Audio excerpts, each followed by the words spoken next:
it does seem like there's this need for recipes more within the female population, whereas a guy says, just give me bacon and steak and I'm good. Right.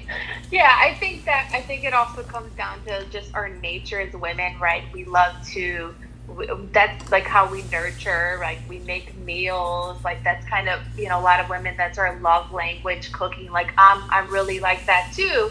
I get bored with the same type of meal. That's why like I have a keto food blog, because I'm like, there has to be more to this life than bacon and burgers and butter and all the things. But I also think it has to do with just the different times of our cycle and what our body needs during certain times. Yes. So, for example, during certain times of our periods, it's better to increase the carb intake. And there are weeks that strict keto or clean keto works really well. So, for instance, the week one, like your bleed week, that's great for keto. But the week before your period, this is usually when I see most of my clients have extreme carb cravings and sugar cravings. So this is the best time to do carb cycling and increase calories. And so what I find is that most women, they try to fight it and they try to white knuckle their way through keto, through those cravings, and they're so extreme that they end up overtaking them, and then they just fall off the wagon and go crazy and binge on all the things. Rather than if they understood their biology and they said, okay, I know this is coming, I know this is part of how my body works, how can I strategically add more carbs in? And when I say carbs, I don't mean like pasta, bread, and donuts here.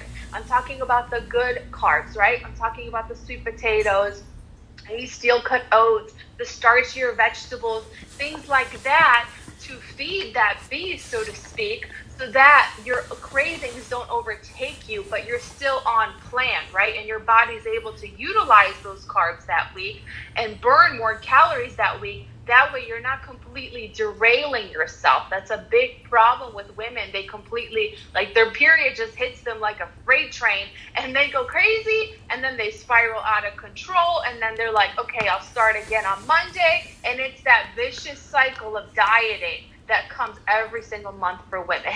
That doesn't sound like a period. That sounds like an exclamation point. It's terrible. Yes, I will take your word on that. I would never know and will never know. So I remember interviewing one time a registered nurse named Jackie Eberstein. She was Dr. Atkins's top nurse in his clinic in New York City for 30 years. And she said women freak out during their period. Like that period of time when you're bleeding, it's like everybody's like, oh, I get kicked out of ketosis. And what she said is, yeah, you're not showing ketones, but it doesn't mean you can't get the benefits of it. So it's interesting, your approach is to get women to be strict keto, but then if they don't get that feedback loop that says that they're doing something good for their body, how do you walk them off the ledge and explain that? Well, first of all, I tell my clients to never weigh themselves and never check their ketones during period week.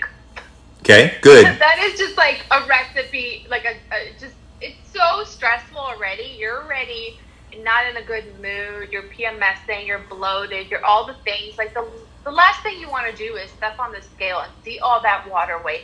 Or check your ketones and see that you've been kicked out when you've been working so hard to maintain ketosis. And I'm like, why even do that to yourself? That's right. Don't worry.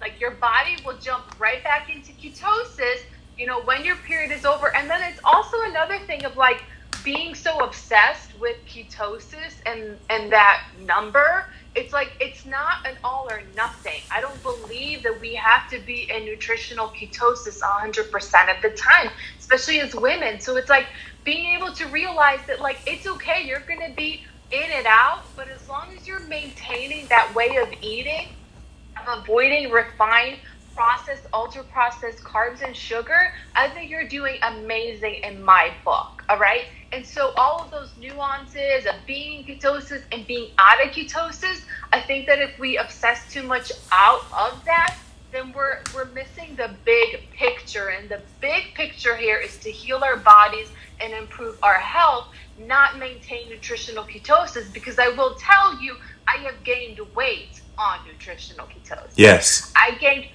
gained like 15, 20 pounds while being on keto. Why? Because I was so obsessed with that number. I was not focusing on the food that I was eating. I was eating too much keto processed food.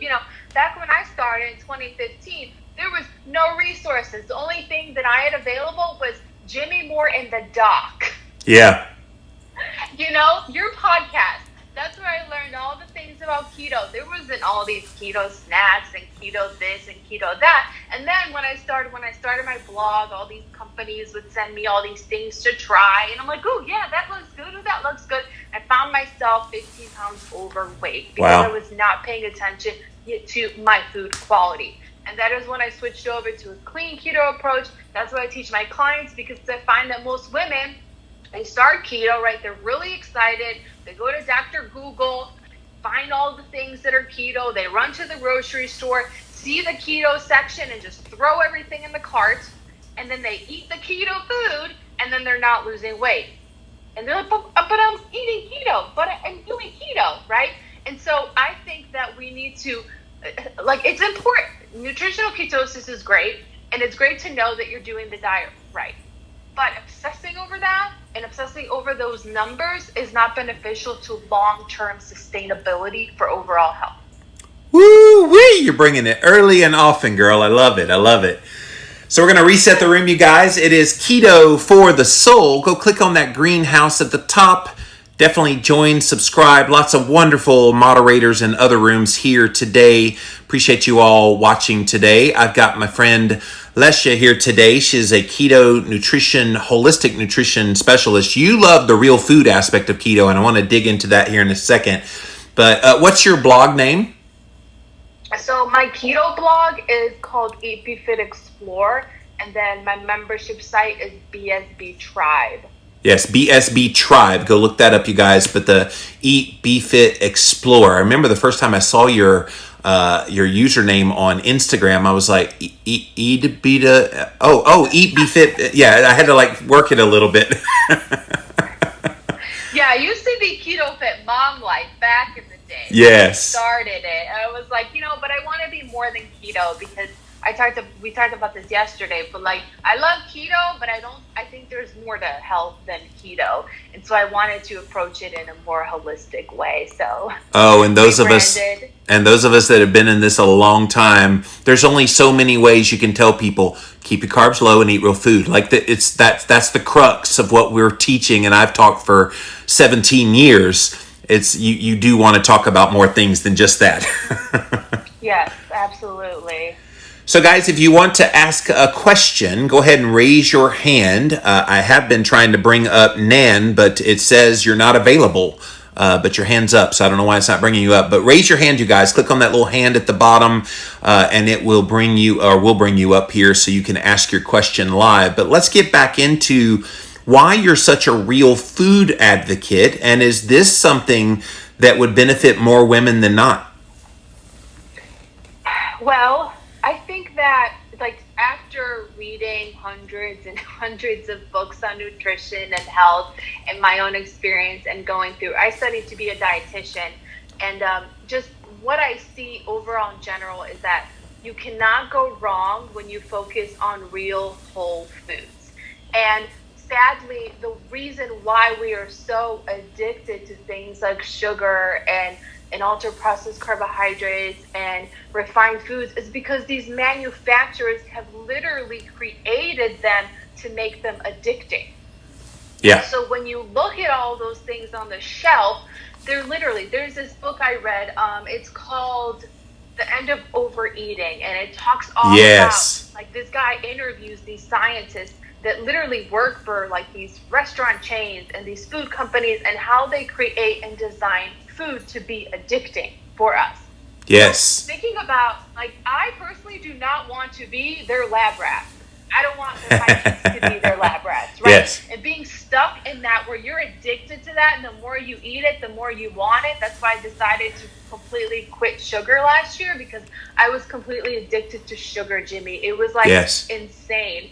And I had to completely cut it out. And I feel that when you eat, and a lot of the women that I work with, they say that the reason they can't lose weight is because they have cravings for carbs and sugar all the time, and they cannot, they can't control it. And I will say that the moment I switched to whole real foods and stuck to that, my cravings for carbs and sugar went away completely. Yes. Like not. I mean, yeah, sure, things like periods, adjustments, and you smell something, or you go to a party and you see something, of course, but that's more of a neurological thing. It's not really just because I want it. It's because of the thoughts and the nostalgia that I have around that.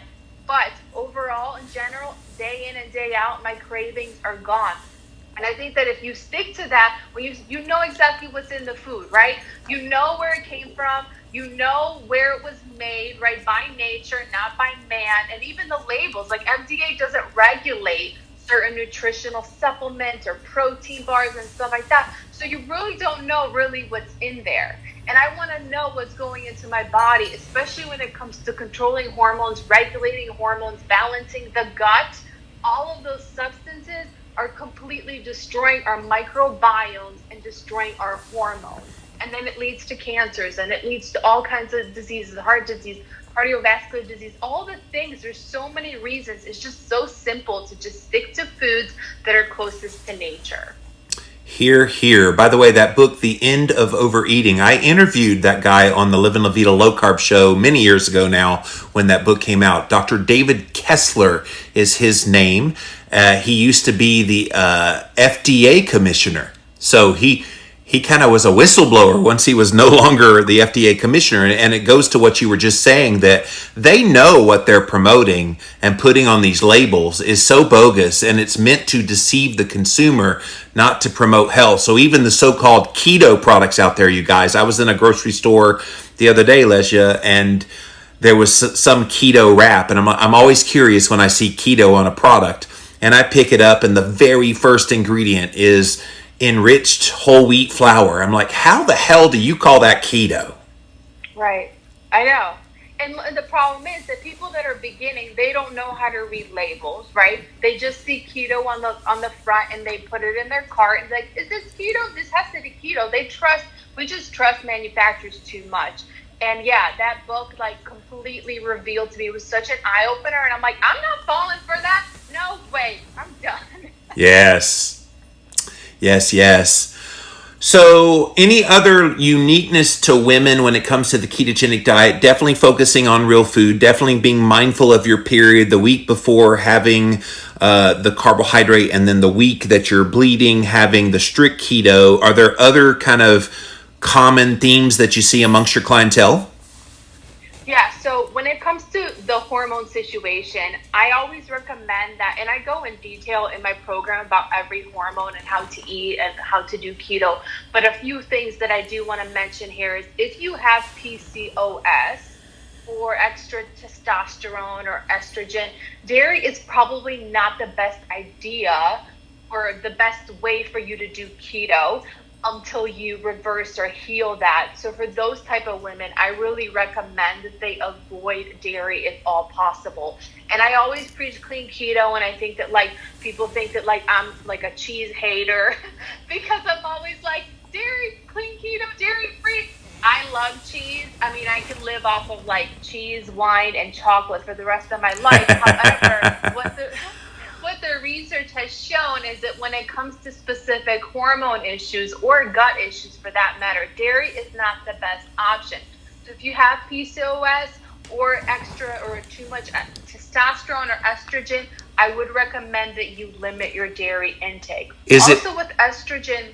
Is it because of the insulogenic effects? I'm sorry, I didn't mean to interrupt, but this is fascinating.